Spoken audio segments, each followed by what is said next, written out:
there are some points during the case where I physically can't have that there. And so rather than start with the shield in place and then have to move it, I am willing to wear the heavy glasses and know that there are points during the case where the hanging shield is out of the way. So I know that it's overkill, but I personally am willing to do that because I know there are times when that shield may go away. At our place, in fact, at our place, when I was a fellow, shortly after I became an attending, I started learning all this stuff from you folks, and I noticed in one room there was no drape hanging off the table.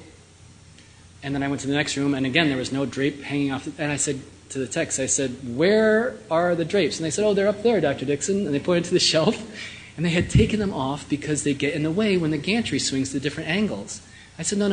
You bring them all back, and you put them down there. And I shouldn't be saying that because I'm airing our dirty laundry, but it's true. And when I say this, other people laugh, and I see people nod their heads.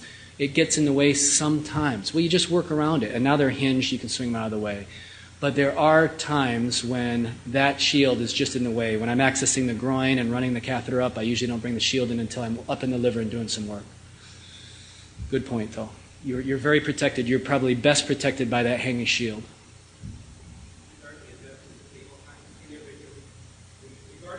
the table height, don't you need the vessel or the work that I consider, which defines where the table height is? Yeah, I don't need the vessel at isocenter. Most of the work I do, if it's off, you're going to say, well, my measurements will be off. I can try to calibrate to a marker on the catheter, or I will say something that probably most interventionalists won't say. For a lot of our work, close enough is good enough. So if it's not perfectly in the